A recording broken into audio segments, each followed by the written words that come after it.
the Titans, the division is ours. Oh my I don't gosh. care what Houston did yesterday. They're going to go get their Letterman jackets again. The Indianapolis Colts are 2-6 against the Titans since Pat McAfee came up here and did his wrestling announcement. And the Jacksonville Jaguars, they haven't had back-to-back winning seasons since I was a senior in high school. Everybody catches. I don't wanna hear any more small talk. Off that short pier, take a long walk. My style ain't free cause it ain't off top. I'm at your throat, go get a cough drop. I don't wanna hear any more small talk. Off that short pier, take a long walk. My style ain't free cause it ain't off top. I'm at your throat, go get a cough drop. It's kush. I love me too much and your brain turn to mush. Fall flat on your tush. You couldn't handle the product I push. I guess I'm just used to it, I just do it. Like Nike swoosh, none of that Reggie Bush. Cause I'm top shelf, I ain't got wealth. But I'm on my grind like park rails.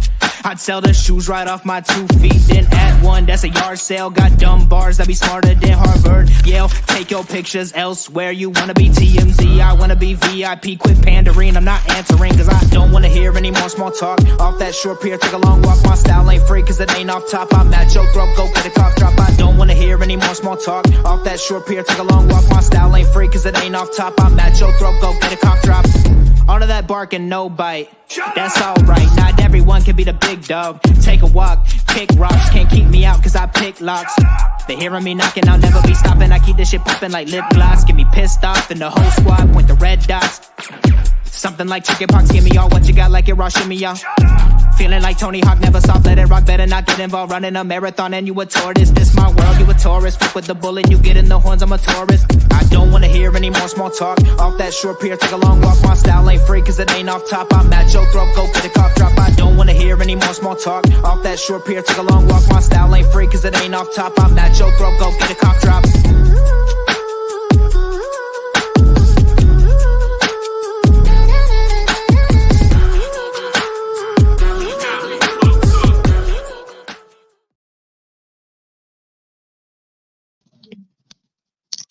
Hey everyone, and welcome again to another edition of the Titans Fan Battle podcast, brought to you as always by Fan Battle Sports Network. And always remember to like, share, comment, subscribe, and join us over on fanbattlesports.com where you can find the latest blogs, opinions, articles on all your favorite teams. And back again with my co-host Tyler. Say Titan up to everyone. Hello, everyone. Welcome back. Hopefully you guys are basking in the future of the Tennessee Titans. Yeah, future can't get here fast enough this year. But hope everyone had a Merry Christmas and at least a better Christmas than what the Jaguars are looking at right now. So the Jaguars coach, Doug Peterson, he said at a press conference before practice that Trevor Lawrence was returning at today's practice, and he did not. So it's unclear, did he have a setback? He's now not practiced at all this week. Is he going to play on Sunday? So, and this comes after 4 straight losses. So, I mean, the Jags season's in a total tailspin at this point. I think that in my opinion, if I'm a quarterback and I'm in a 3-way tie for first place in my division,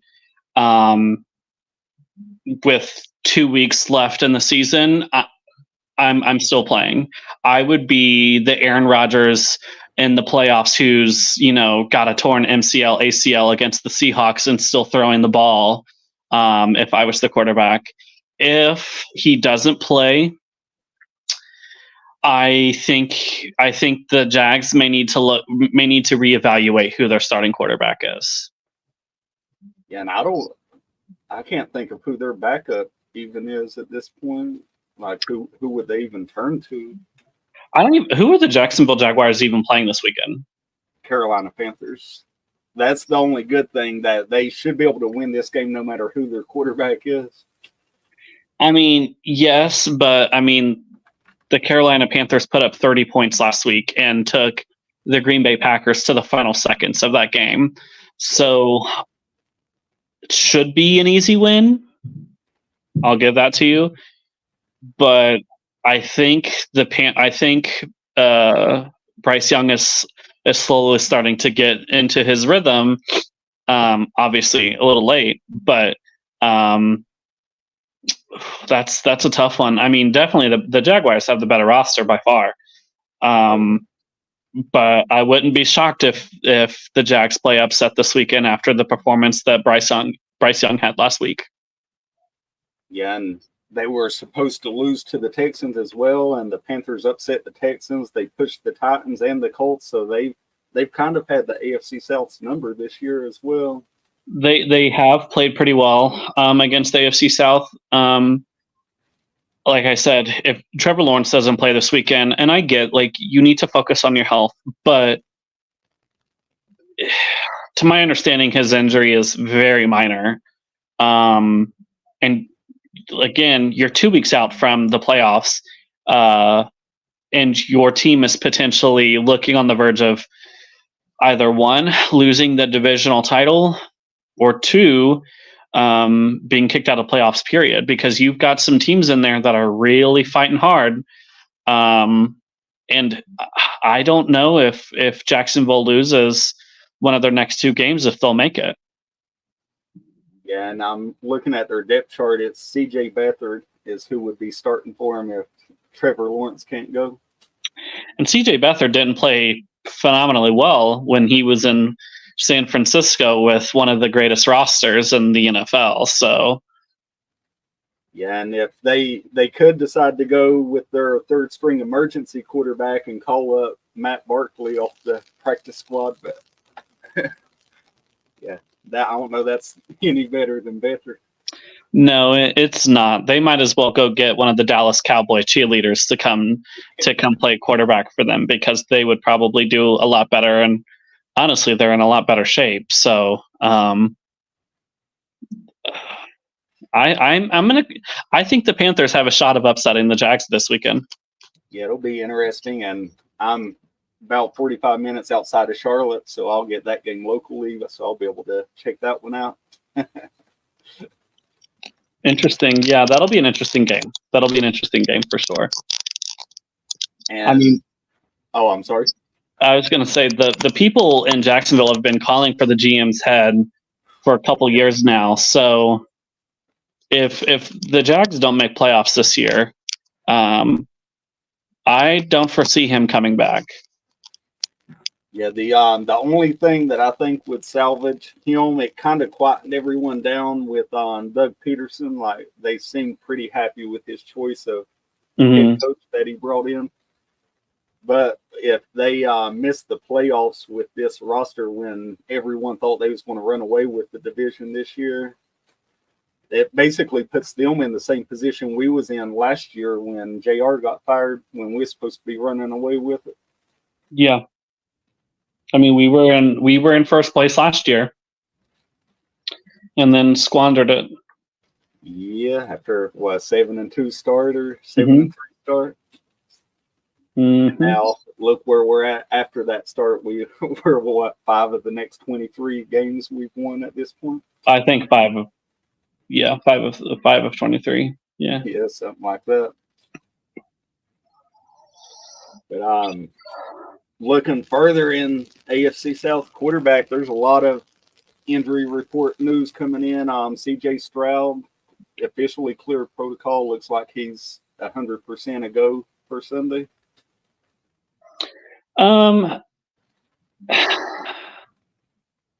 It's going to be a tough game. The Texans game is going to be tough, especially that he's back, because he's a phenomenal player. There's no doubt about it. The Texans definitely got a good quarterback. They definitely, in my opinion, they got a phenomenal quarterback, had a phenomenal draft, and nailed it on head coach, as far as I'm seeing. So this weekend will be a tough game, very tough game. Yeah, and they also have Nico Collins coming back as well. He's practiced so far every day this week, so it looks like they're getting their wide receiver back as well, which they was missing both of them and still beat us in Nashville. So The only thing is that I will say that is looking good for us is the defensive line was for the Texans was the huge factor in the game against the Titans. It looks like the defense for the Texans has been just obliterated with injuries. A majority of their starters on the defensive line are not there, have not been practicing this week. So with that being said, and Steve Nelson for the Texans. So not only that defensive line, but the secondary has also taken some hits since we last played. So Steven Nelson, I think, is hurt. I think Jimmy Ward is also hurt for the Texans. So it's going to be a battle. I definitely think it'll be a battle all the way until the clock says 0-0-0 final. But CJ Stroud coming back makes it twice as hard, especially with Nico Collins being back as well. Yeah, and the only good news that we have is Levis is back as well. So he's practice. He was limited in practice last week. He's a full participant every day this week. So it looks like he's going to at least rest and start the game. Whether he gets to finish it behind this offensive line is anybody's guess. Well, you know who else has been practicing? Every Titans fan's number one favorite player, Caleb Farley. He's been back practicing since his dad tragically passed away in his home and his back surgery. So I don't think that Caleb Farley plays this weekend because he's only been a limited participant in practice from what I've seen. But I would like to see him see the field at least once before the season is over. Yeah, it would be nice. It would at least be a nice redemption story after what happened with his dad and everything. Yeah. Because I'm from where he lives at, and they're in the Mooresville, Statesville area here in North Carolina. Uh-huh. And I mean, when the Ring doorbell footage hit our local news, and it looked like an atomic bomb going off. I mean, it was terrible. I don't see how anybody survived that, but apparently 2 people in the house did survive. Oh, wow. I've not seen the Ring footage. I guess I need to.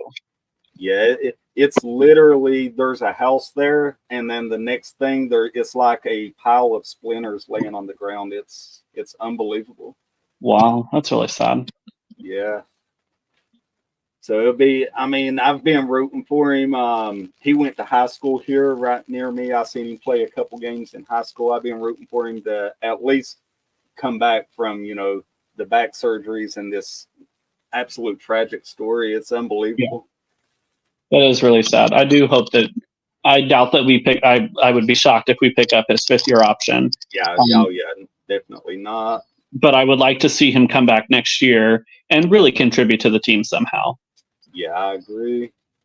Because if we don't pick up the 5th-year option, he does come back next year. He can at least earn that larger contract, that second contract. Yeah. But getting to Sunday's game here. So the O-line just rearing their ugly head again. After allowing 7 sacks against the Texans, they followed that up by allowing 6 sacks against the Seahawks. So 13 sacks in 2 weeks. And that's not counting, I think it was 14 or 15 additional pressures they allowed with those 13 sacks. So, I mean, do you think it's even wise at this point with this O-line? Should Levis come back and play on Sunday? Well, I think Levis needs as much experience as possible to have a successful future as a starting quarterback in the NFL. I also think he needs to build more chemistry with DeAndre Hopkins, so that when we go into next year, that they can play better together. I think that there are a lot more positives that can come from it than negatives. Unless he goes out there and tears an ACL or MCL, which I mean is definitely possible, but I think he would be back by the time the regular season started. I think he needs to, especially when these next two games that we have are divisional games for us. He needs to show not only the Jags but also the Texans that they should be looking at their schedule every year and should not be able to put an automatic W in that column. He's going to make them work for it. So I think he definitely needs to play this weekend. And I think he needs to play also for Mike Vrabel, so that, because like I've told you multiple times, obviously you and I have different opinions on whether or not Mike Vrabel should be back or not.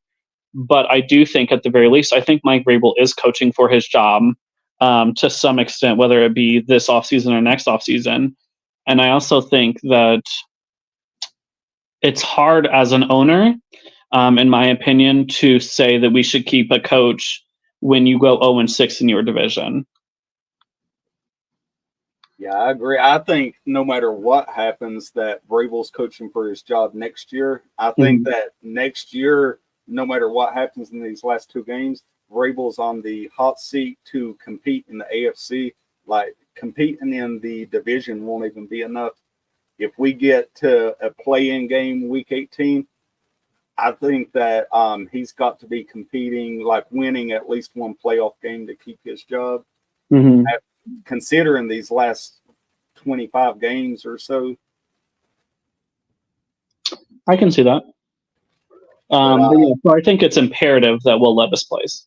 Oh, I agree. I'm of the mindset that if you're healthy, the young guy needs reps. Like, if he's healthy enough to play, then he needs to be playing. I also want to see if he goes out there with the chip on his shoulder against this team. Yeah, that's what I want to see with this offensive line. They got completely embarrassed in Nashville, and do they go out there and try to make a statement?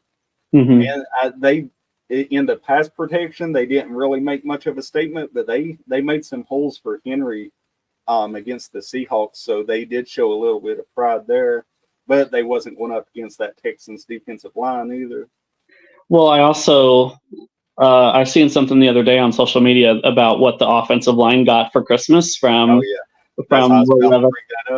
Yeah, about Will Levis, from Will Levis and Ryan Tannehill. And I also think that the offensive line is playing for their jobs. Oh, yeah. Yeah, other than the left guard, I think everybody is on the chopping block this offseason. Like, agreed. It's hard to make an argument for anyone other than Peter Skronsky. Yeah, I would get rid of a majority of them. Both tackles at the very least. Yeah. I think that Dillard, we should just cut him in the offseason to save us the money, because we signed him to a 3-year, $30 million contract. That's money that we could use. Yeah, and but the guaranteed money was all in this first year, so we're taking on minimal dead cap by cutting him. Like, it was really a 1-year contract disguised as a 3-year. And so I think we're saving like 11 or 12 million by cutting him this offseason. Yeah, which is nice. A no-brainer. I mean, that's additional money that we can go out and try and get L'Jarius Sneed from Kansas City. Yeah, and the next topic, though, was that Henry bounce back game when against the Texans he set the NFL record for 10 yards on 20-plus touches. And for the first time that's been done, then he comes out against the Seahawks, averaging 4.6 a carry, getting 88 rushing yards and a touchdown. He got 11 receiving yards and 12 passing yards with a passing touchdown. So 111 total with 2 total touchdowns. Like you said, Henry typically plays a lot better against the team once he's played them twice. And with the defensive line for the Texans being really battered right now, I'm not saying that Derrick Henry will run for 200 against them, but I think he'll have a much better game. If I am the offensive coordinator for the Titans. I'm watching the footage from the Titans and Texans game from a couple weeks ago, and I'm doing the exact opposite of what I did in that game. Yeah, so not 200, but somewhere between 10 and 200, somewhere in the middle there. I would say 70 yards is a better just because of how beaten up the defensive line is. I think 70 yards. I still think that they're going to try and stop Derrick Henry, and they may be successful, but I think he will have at least 70 yards total for him, whether that be for receiving or rushing total. And last note I have for the Seahawks game here is Tannehill's last goodbye. So with Levis coming back this week short of an injury, that's likely the last time we'll see Tannehill take the field. And it's kind of poetic justice that he got to come out there and perform one more time in front of the home fans before we let him hit the free market in March. Yeah, it was definitely nice. He's done a lot for this franchise when he came. He had some really high highs and some really low lows. I think everyone knew that this season that Ryan Tannehill was playing for his job.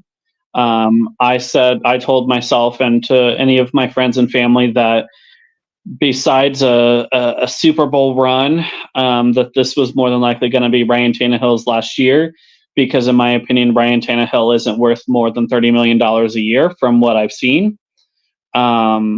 So with that, it was definitely nice to see, but it's time we need to set the bar, and average should not be the bar for quarterback. In Tennessee, for the past 25 years, this franchise has really struggled with developing young quarterbacks and, really being contenders in the postseason. Besides that one season where we made it to the AFC Championship, we've really been non-existent in the playoffs. So I'm thankful for Ryan Tannehill for him coming in and really pushing that envelope for our franchise. But I don't think that I'm stuck in between a rock and a hard place, because he's not really had the offensive firepower he needed to really be a threat. But at the end of the day, you're the quarterback. It is your job to go and help people develop as well. Yeah, I agree. And it's crazy to think we've made the playoffs up until, last year pretty much. But we had the one deep run in the playoffs, and he's the second best quarterback that we've ever had in Nashville. There's Warren Moon and everybody before Nashville, but in the Titans jersey, it's him and McNair pretty much. Well, and Ryan Tannehill has, I think statistically, he has the most wins for our franchise as a Titan, yep. Which is great. But my mind automatically goes back to that Titans and Bengals game, where our defense did phenomenal. We held a pretty lethal offense to 19 points, and we set a record for 9 sacks in a playoff game, which I'm sorry, but if your defense is sacking the opposing quarterback 9 times, you better be offense. You need to step up.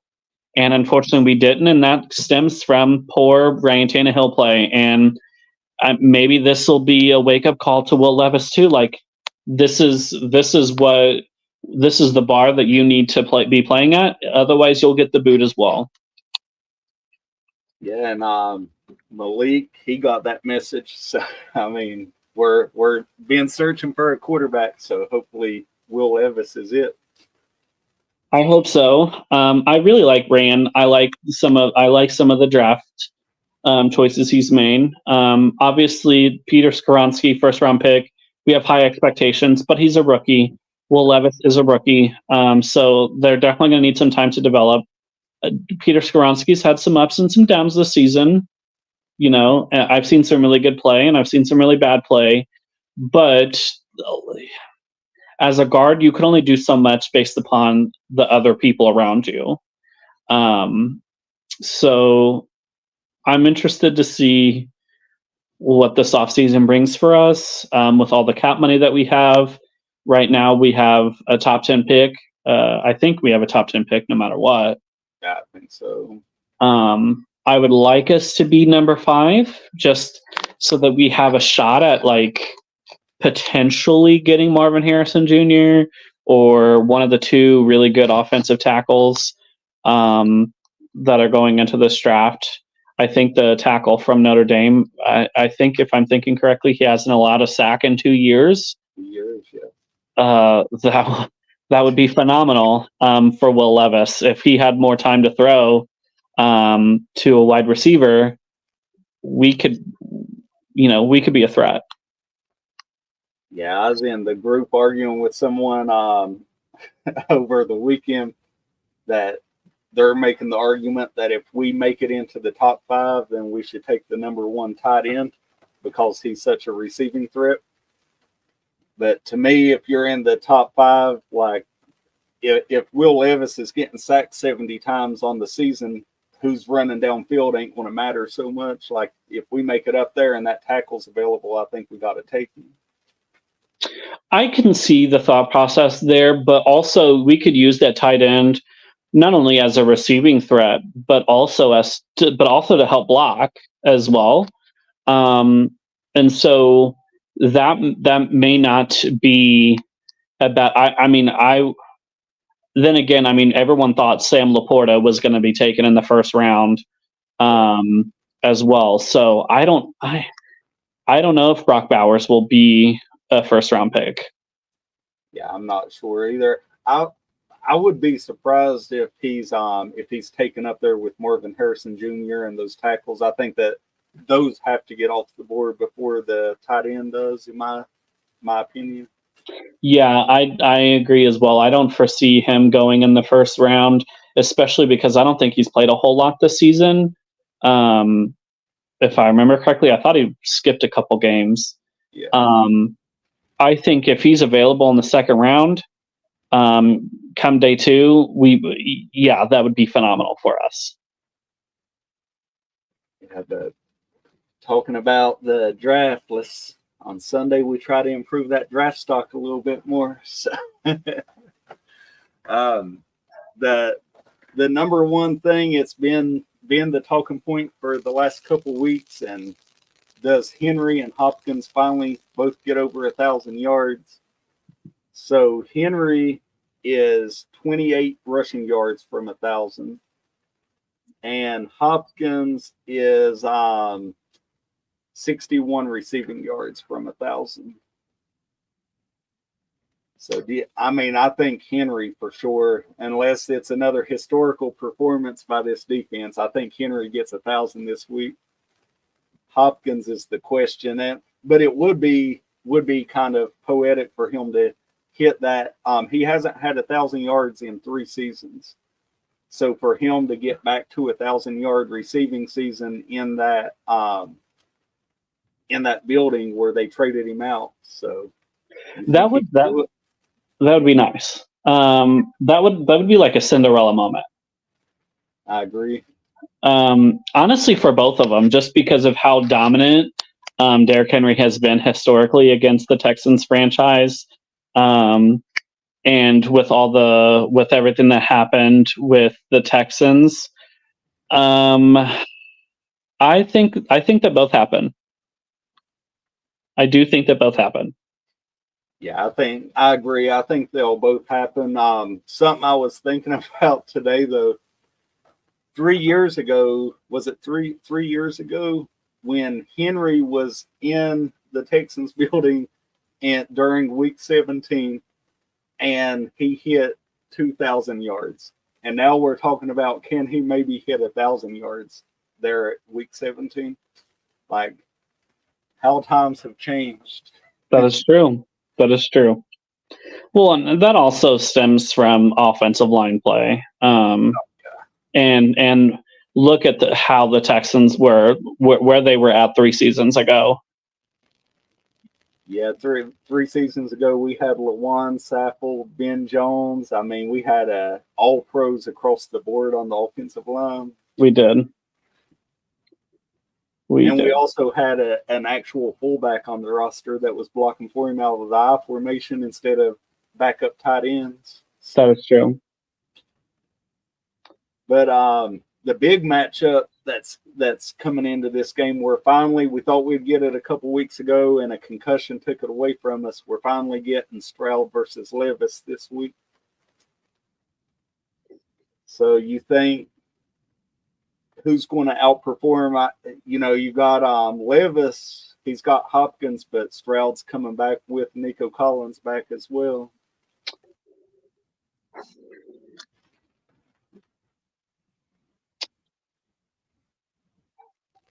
I'm torn here.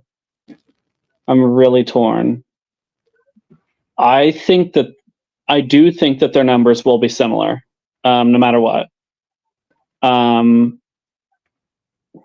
Because I know that Will Levis wants to play spoiler to the Texans and to the Jags for their playoff dreams, just because they're divisional opponents. We obviously don't want them to do well. I think that Stroud comes out with the W, though. Yeah, I think that Levis will have better numbers, but I think Stroud wins the game. I think Levis has better numbers because Stroud's going to win the game. We're going to be playing catch up in the second half. Okay. I can see that. That was my next point, the Titanic revenge game for they eliminated us from the playoffs officially 2 weeks ago. If they win their final 2 games, they're almost guaranteed the playoffs at that point. I think they would be. Yeah, I think the Bills can play spoiler to them, but it would be a very low percentage thing for them to miss the playoffs if they win these final 2. Mm-hmm. But they would definitely because if Texans win the next 2 games, one of which is against the Colts, if they beat the Colts, then I think that would almost guarantee that they make it in, because they would knock the Colts out. Yeah, the Colts would be. I think the Colts are out right now, actually. No, I think they're number 7, and I think the Bills are in. I think it goes Browns, Bills, Colts. Steelers, yeah.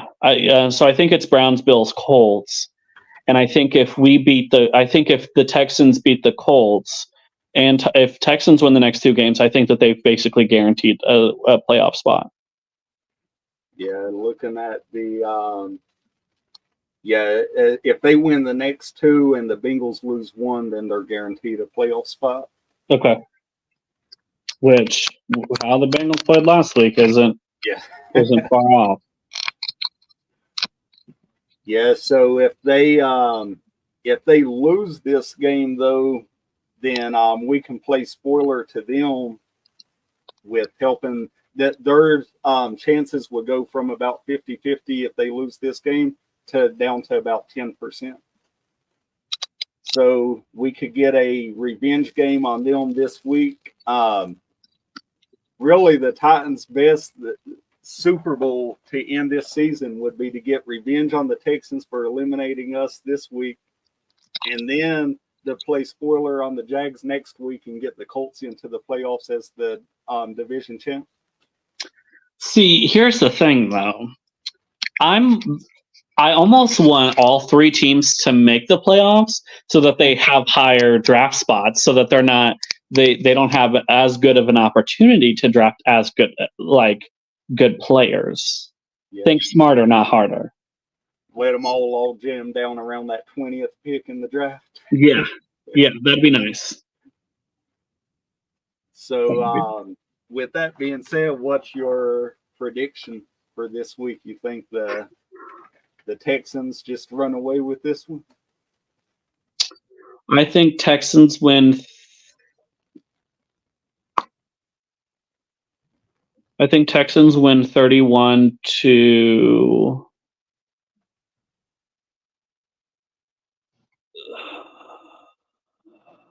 27. 127. I like it.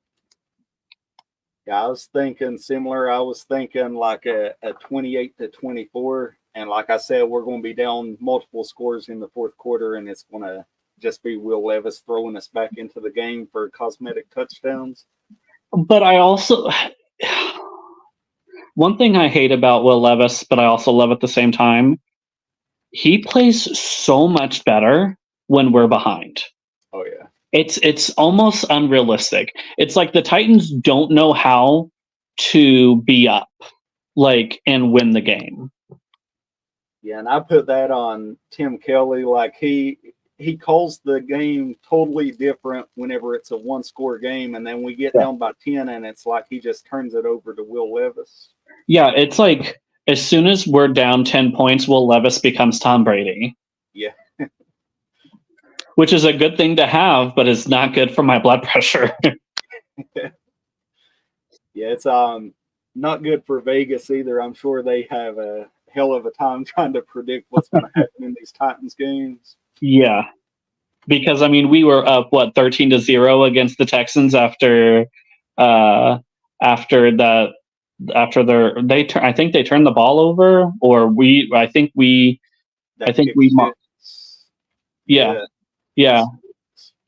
Yeah. And then we just forgot how to play football.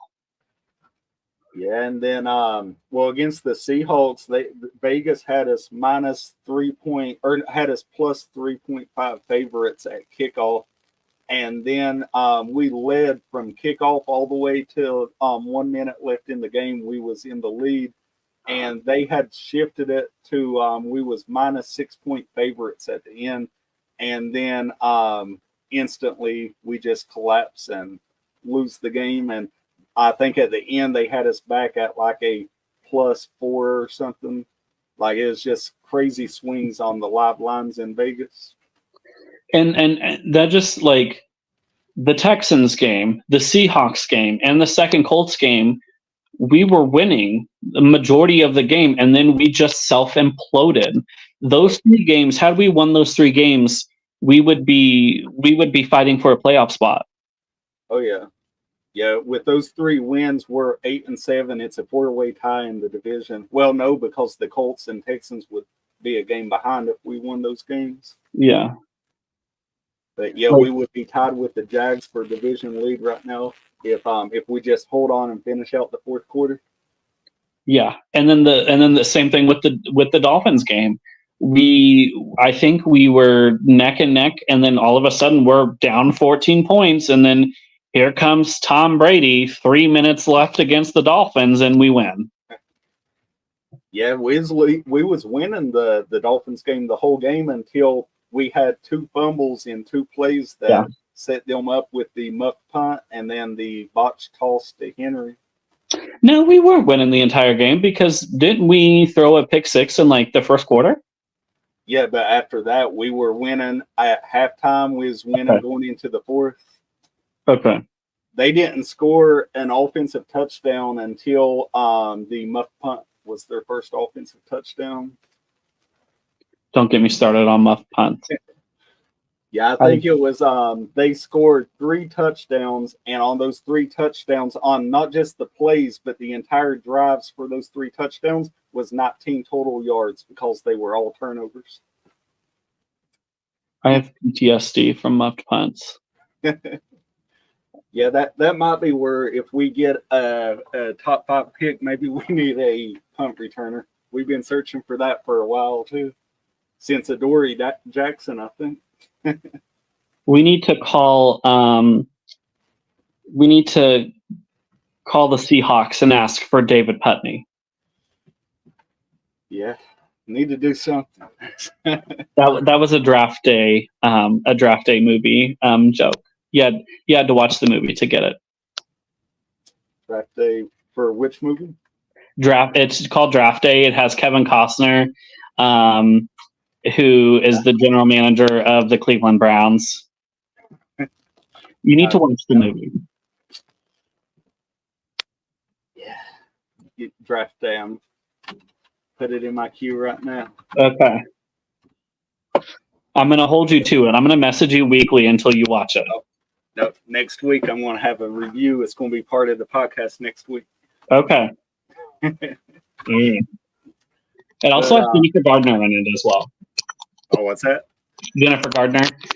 She's also in it as well. But I've had something for you to review real quick. Okay. Do you watch college football? Not as intently as I do NFL, but I could carry on a conversation about college football though. So I don't know if you watched the Mayo Bowl this weekend. That was the West Virginia versus Carolina Tar Heels game. I did not watch that game. So West Virginia won the game pretty handedly, and after the game, West Virginia's head coach lived out every Titans fan's dream. So I was just going to get your thoughts on it. How did he live out every Titans fan's dream? Instead of Gatorade being dumped on him, it was 5 gallons of mayo. Oh my God. That is so funny. When you say Mayo Bowl, my thought instantly went to, was Will Levis there to be the one to flip the coin or something? Like, he should have been there. He needed to capitalize on that since he has the lifetime supply of Hellman's mayonnaise. Yeah, I think that's the only problem, is that he's the Hellman's representative and Duke's sponsored the Mayo Bowl, so I don't think that Hellman's would allow him. He still should have gone just for pure humor. Yeah, could you imagine if that was him inside of the suit here and just rips the suit off? It's Will Levis in there. You know what? We should make a petition amongst Titans fans that if we play spoiler to the Texans or to the Jags, that we should be able to dump mayonnaise on Will Levis. I'm there for it. I'd love to see. I'm gonna go to change.org tonight. Mark my words. Change.org tonight. I'm gonna send you the petition that we are going to make a petition to dump mayonnaise on Will Levis, and then I'm gonna call Hellman's and get a representative to get on board with it. We'll send it out on the official X account. So. Yes. But we'll be watching for that petition. I think that'll wrap us up this week. We'll leave on the Mayo note and just remind everybody to go to fanbattlesports.com. But you want to shout out your social medias, let everybody know where to find you? If you want to follow me on Instagram, it is Manning of Still 18. Or if you want to add me on Facebook, it is Tyler D. Warren. All right. Everybody have a Happy New Year. It'll be the new year by the time we see y'all again. So that's true. See y'all next year. Yep.